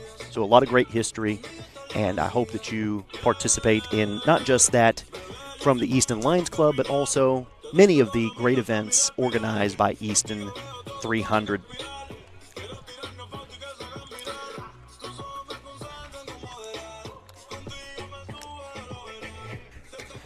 Well, Oliver Ames is about to start here at the bottom of the 5th, down by 4 now, looking to come back. And we have some guests with us right now before we get back to it. And why don't you come over here? Young lady, what's your name? Peyton. So, who are you? Your daughter. My daughter, that's right. She came out to the ballpark today. But guess what? Daddy's doing a thing right now, and they just started. So maybe we'll talk to you later, okay? All right. Okay, thanks for that. The bottom of the order now for the Tigers. Cade Fowler at bat.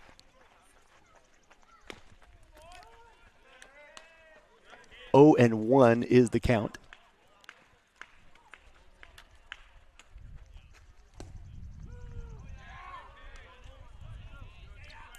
Oh, and 2 now the count. And if you're a Tigers fan, you know, each of, the 6-2 score is not what we were looking for, without a doubt. Pitch just outside. But by the same token, you consider some of the games last year where a 2-run inning becomes a 4-run inning, a 6-run inning, sometimes an 8-run inning. Things get out of hand. That ball bounces to the second baseman, who makes a heads-up grab and throw for out number 1. I thought that might bounce right past his glove. It did not. As Fitzpatrick comes from the top of the order here in the 5th. But you're looking at KP scoring 3 in the first, 1 in the second, 2 in the 5th.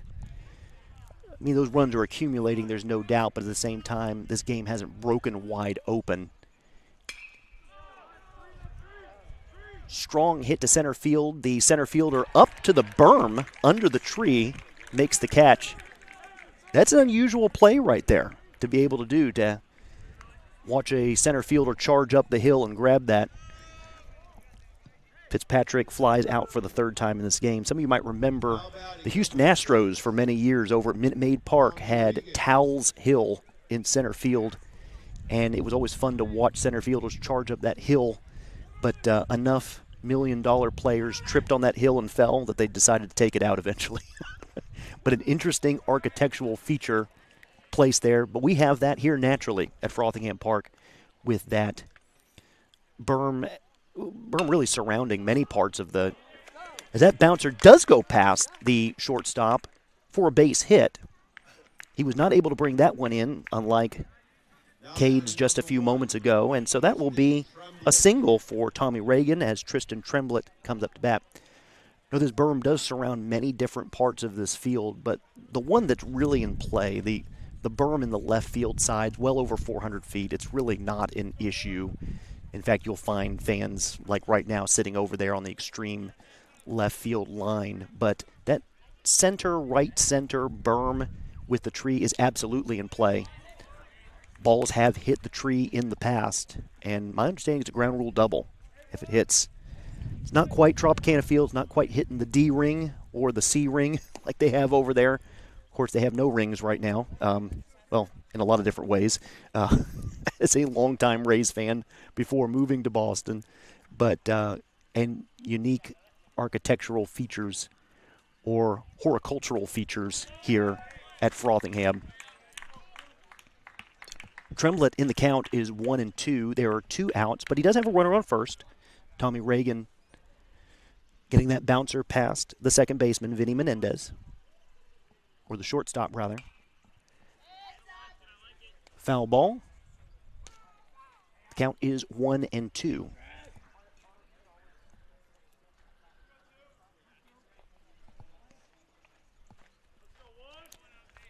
Tremblett taking a little bit of a lead off first, and he goes and stops, thinks better of it, and scurries back to first base. I thought for sure he was going, but came right back. 1 ball, 2 strikes, 2 outs here. Bottom of the 5th. King Philip up by 4 with the score 6-2. A tapper is going to roll to the charging third baseman, who is going to make the throw that is in time once again. That's the exact same way the last inning ended, with the third baseman making the charging throw right on time, just in time, and that ends the inning for the Tigers. Well, we're looking at just 2 innings left in this affair as it stands. The score, Warriors 6, Tigers 2. We'll be back in a moment here on ECAT. Good afternoon, everyone. I'm Abby Malafato. And I'm Coming to you from 50 Oliver in North Easton, this is Easton News and Don't have time to stay up and watch ECAT channels all day long, or miss your favorite show's time slot? Don't worry, ECAT has a YouTube channel that has all the programs that we show, so you don't have to miss any of the episodes or catch up on past episodes. Search Easton Cat TV, with TV being the only capital letters. The YouTube channel has playlists for every program, even some of the programs you can download a podcast version. We even stream live events through our channel. To stay up to date with ECAT programming, make sure you look up ECAT's YouTube channel. And don't forget to subscribe so you can get all the alerts for the new programming premiere, and change the alerts to all to make sure you receive all of them. Remember to search Easton Cat TV, with TV being the capital letters. So there's no reason to miss any of the ECAT programming. Enjoy. Hey Easton, I'm Mike. And I'm Curtis. We're from Royalty Beverage, your local distributor of Polar Spring Water. We're excited to join forces with ECAT, also supporting local media and helping ECAT thrive. So join us in making a difference. To learn more, email us at water@eastoncat.org. Stay hydrated, support ECAT, and let's make a positive impact together. Thanks for your support, Easton. Thank you, Easton.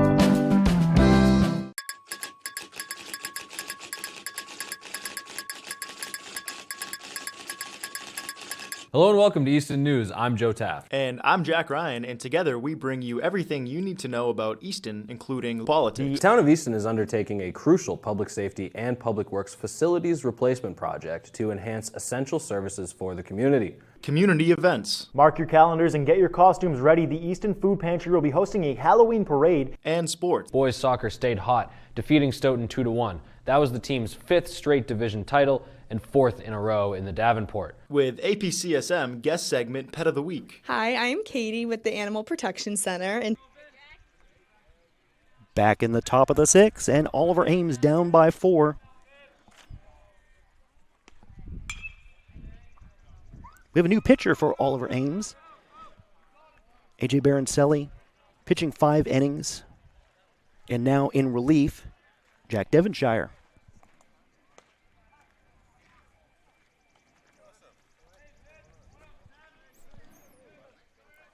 Number 10, the shortstop, Vinny Menendez, is at the plate. As he hits another ball foul. Count 0-2. He's walked twice on the day and has 1 stolen base.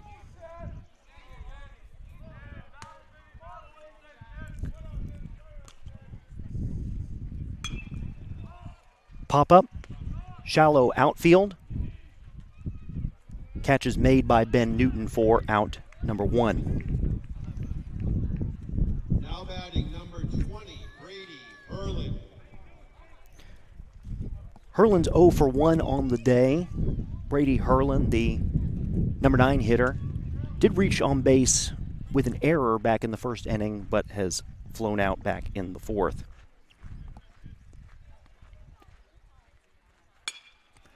Contact is made, and it's going to go right off the heel of the glove of Tommy Reagan into the outfield, and he will reach again on his second error of the day.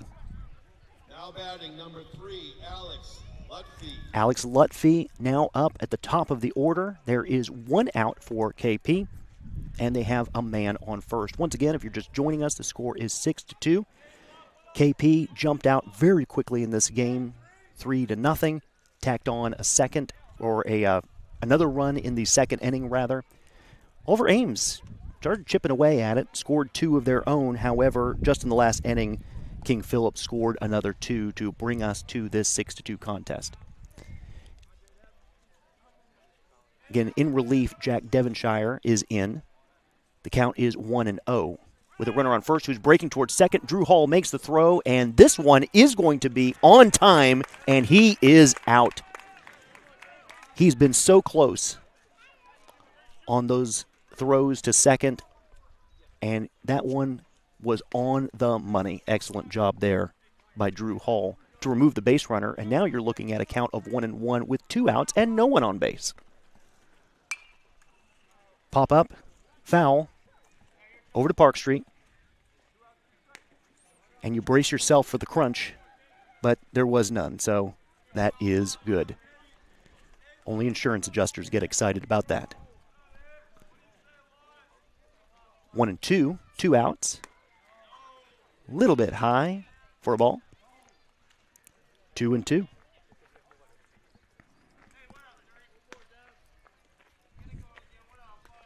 Here's the pitch.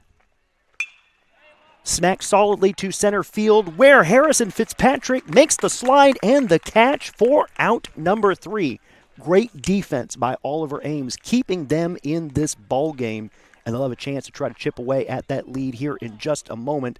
In the bottom of the 6th, the score remains 6-2, King Philip in the lead.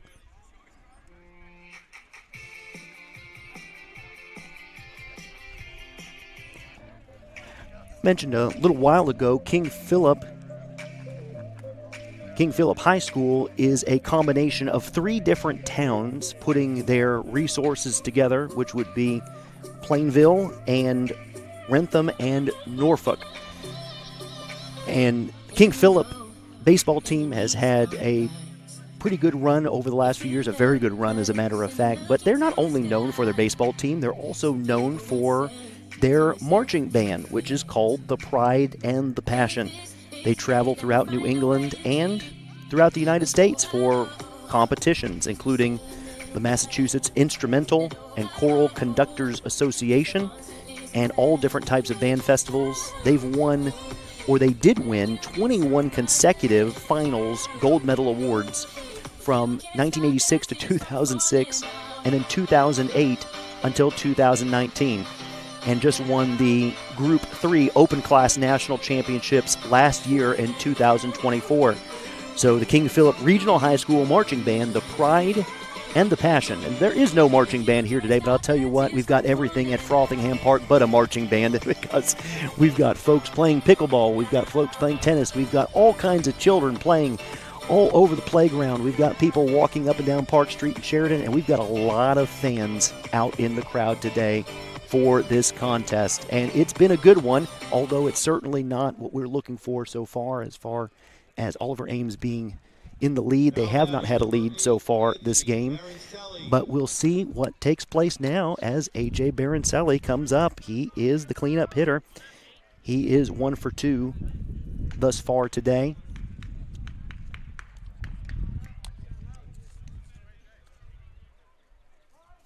And while he is no longer pitching, he is still at the plate.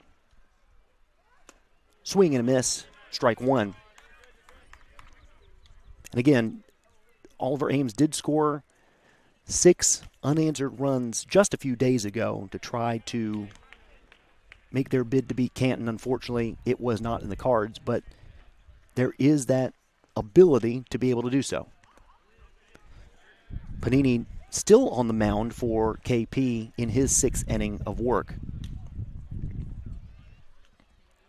2 balls, 1 strike to Baroncelli. Outside once again for a ball. 3 balls and 1 strike.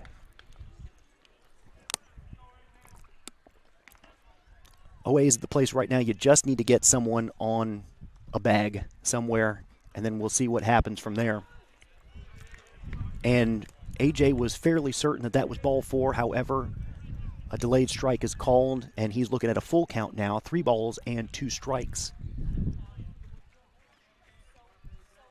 Here's the pitch from Panini. He swings, and that's a strong hit to left field, but the left fielder is going to go back about 10, 12 feet or so and make the catch for out number 1. Justin Phillips, third baseman, now at the dish. He's 0 for 1, but did reach in the second inning on an error.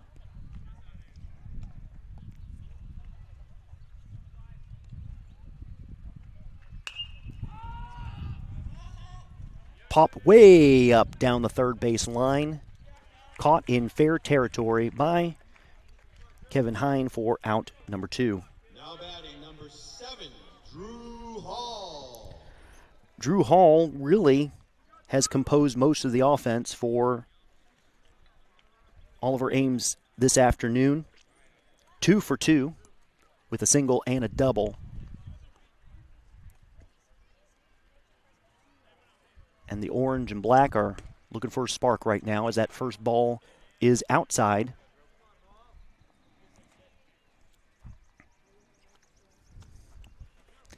The only hit for extra bases today came from Drew Hall on that double back in the second.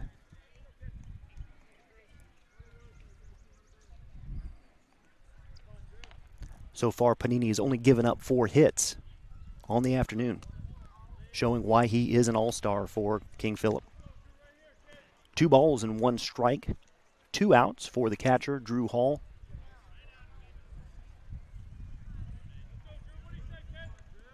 Great throw catching that runner that was trying to steal second in the last inning. Really kind of shut down King Philip right then and there. And so if there's been a player that's made an impact on this game so far for Oliver Ames, it would be Drew Hall as he hits that sky high into very shallow territory and caught harmlessly for out number 3. 3 batters, 3 pop-ups, 3 outs, and Oliver Ames' time is starting to draw to a close. We're looking at the 7th inning coming up in just a moment. King Phillips remains up by 4. We'll see you in a moment here on ECAT. Good afternoon, everyone. I'm Abby Malafato. And I'm Coming to you from 50 Oliver in North Easton, this is Easton News and Don't have time to stay up and watch ECAT channels all day long or miss your favorite show's time slot? Don't worry, ECAT has a YouTube channel that has all the programs that we show, so you don't have to miss any of the episodes or catch up on past episodes. Search Easton Cat TV, with TV being the only capital letters. The YouTube channel has playlists for every program, even some of the programs you can download a podcast version. We even stream live events through our channel.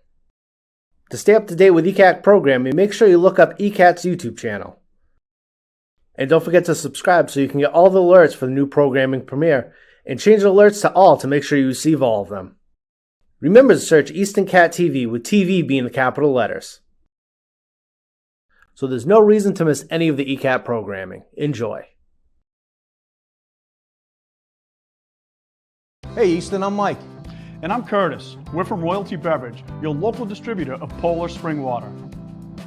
We're excited to join forces with ECAT, also supporting local media and helping ECAT thrive. So join us in making a difference. To learn more, email us at water@eastoncat.org.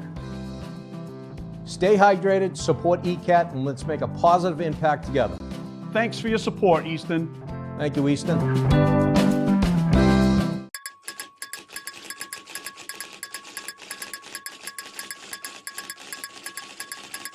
Hello and welcome to Easton News. I'm Joe Taft. And I'm Jack Ryan, and together we bring you everything you need to know about Easton, including politics. The Town of Easton is undertaking a crucial public safety and public works facilities replacement project to enhance essential services for the community. Community events. Mark your calendars and get your costumes ready. The Easton Food Pantry will be hosting a Halloween parade. And sports. Boys soccer stayed hot, defeating Stoughton 2-1. That was the team's 5th straight division title and 4th in a row in the Davenport. With APCSM guest segment Pet of the Week. Hi, I'm Katie with the Animal Protection Center, and today we have a little Iris. With help from special correspondent Wyatt Fain. Join us For Easton News. Playing 6 o'clock Friday, Saturday, and Sundays. Yeah. This is the life. Just relaxing by the beach. What could be better than this? I've got an idea. What? I'd really like to find a forever home. Forever. It is the 7th inning, and time is running out for Oliver Ames. They need to hold King Phillips here now in the 7th as they are down by 4. The second hitter, number 2 spot, Johnny Prater, back up to the plate. Hitless on the day with 1 strikeout. Jack Devonshire remains in relief. Coming in for A.J. Baroncelli and held the Warriors in the last inning and kept them from scoring, keeping the game within striking distance for the Tigers. Outside, 1-2 is the count. You got really the heart of the order coming up for King Philip, and we'll see how Devonshire does against them.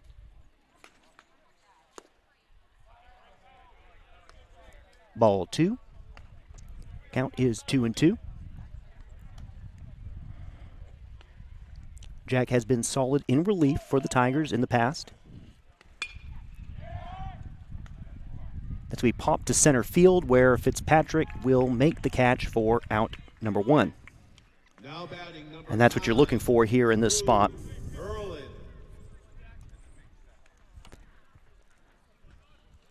Looking to get these guys to sit down in order and then do your best to make a comeback.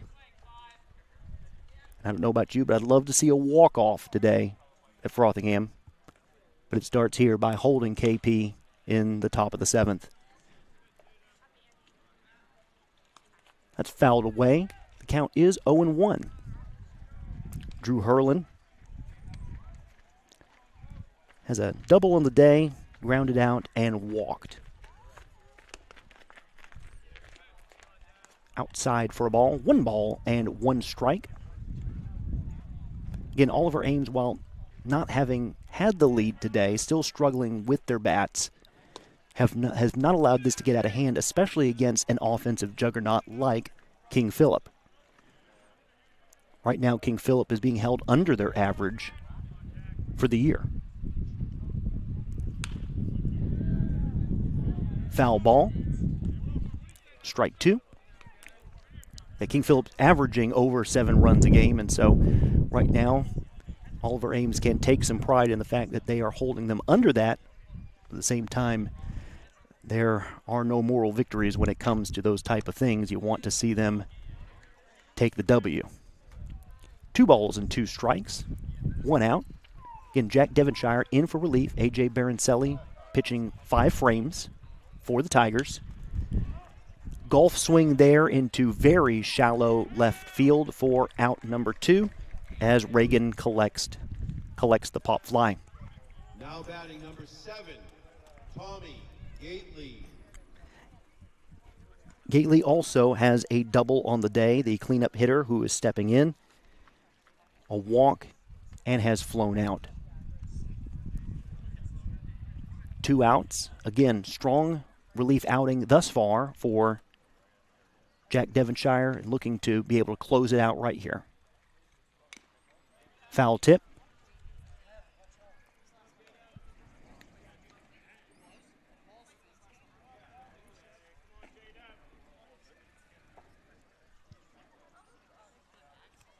Here's the pitch.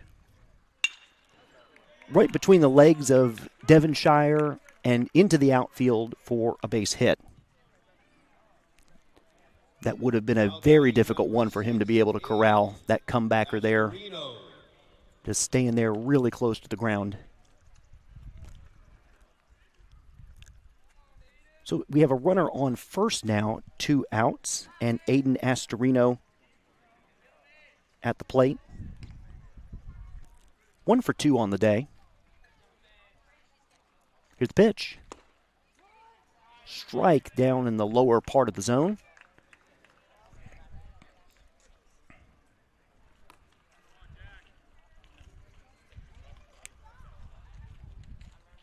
Jack with the pitch. Little lower and outside for a ball. 1 ball, 1 strike, 2 outs. The Warriors have a runner on first and have a 4-run lead. Pickoff attempt is not in time, but the runner there on first, Gately, may have been caught sleeping there just a bit, but scurries his way back to avoid the pickoff. Drew looking for a pitch out there. Holds, and the count is 2-1.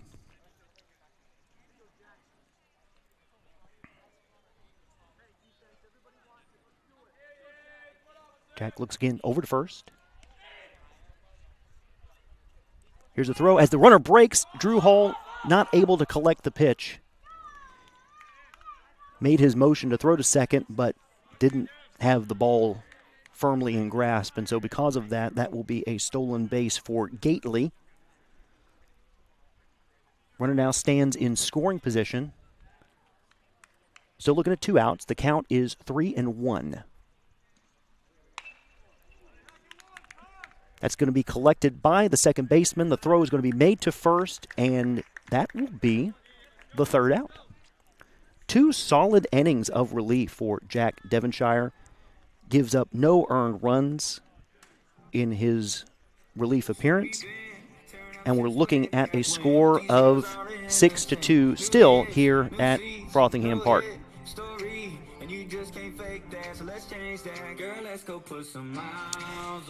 Well, if you're an Oliver Ames fan, certainly you are hoping and praying that there's a rally here in the bottom of the 7th. We'll have to see what happens, and the bottom of the order is coming up for Oliver Ames as we have the 7, 8, 9 hitters, Newton, Whiteside, and Fowler up. All 3 still searching for their first hit of the game. Again, Oliver Ames, the story remains the bats not being consistent, not able to put any offense out there. Honestly, holding KP to 6 runs today is a victory in so many ways, but at the same time, if you can't hang up enough on your own end on the board, you're not going to come away with the win, and we're sure looking for that offensive explosion, much like they had in Canton on Wednesday. Well, in the meantime, as I mentioned, the Tigers will be playing next week during April break. They have 2 away games. They will be playing at New Bedford and at Dighton Rehoboth. Next home game will be not this coming Monday, but the following Monday here against the Sharon Eagles. Of course, you can find that on Easton Community Access Television. You can check your local TV guide to find out when we're on. Do they still make TV guides? I don't think so, do they? Yeah. That's a tough one. Yeah. So my engineer's telling me they do, but it's irrelevant, basically, I think. It's a shame. Yeah. Yeah. I think ECAT could use a TV guide of some sort. That would be great. We're brainstorming out here at the field this afternoon. So if you got some ideas, send those to joseph.taft@eastoncat.org. I don't think that's actually your email address, is it? It's just Joe.Taft. Oh, I was right. That was a guess. That's tremendous. So send those emails to joe.taft@eastoncat.org. He'll also be glad to accept royalty checks as well. Anything like that, he sure is glad. Producer of The Innkeeper. He's on IMDb, believe it or not. I looked it up yesterday, so it's on the internet. It must be true. But created a film a couple of years ago, short film. Won a few awards, too, I believe. Yeah. Don't say no, because it's already online. It's on the air. Let's not walk it back, Joe. Can't lie about it. Yeah. First hit right there is actually going to be in. Oh, he's out at first. In our hijinks here, talking about all these different things, we found that Ben Newton makes contact and is out at first. So he unfortunately sits down as 0 for 3, and OA is down to its final 2 out. So locking back into this game here, as you expect us to. Tommy Whiteside now 0 for 2 on the afternoon and is looking for something for Oliver Ames here. Swing and a miss, strike 1.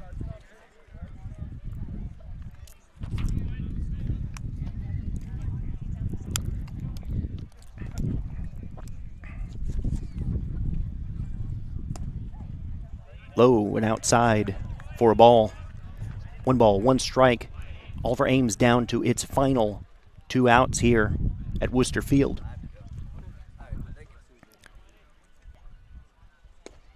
Swing and a miss for strike 2. We have a new pitcher in for KP. Number 19, Andrew LePayne.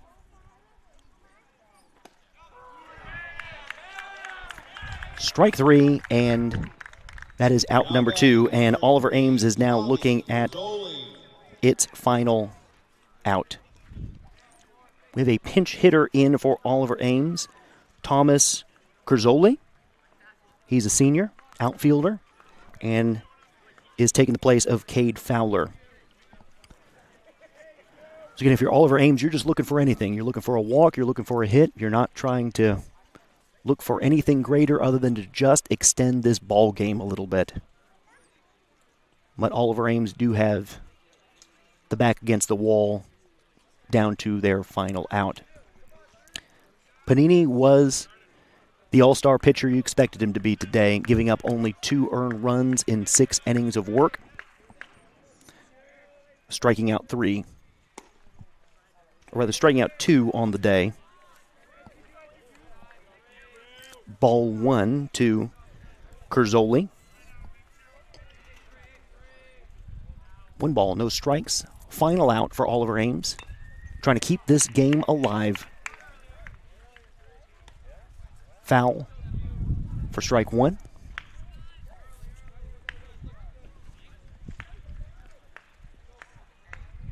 One ball, 1 strike, 2 outs. Oliver Ames looking to get something going here. In the dirt. Ball 2.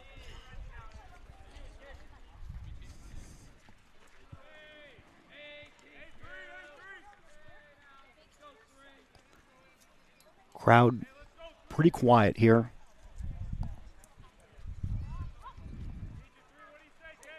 Unfortunately, not a lot of big pops of the bat to be excited about as much as we'd like to, although Drew Hall, great double a few innings ago. Balls outside, 3 balls and 1 strike.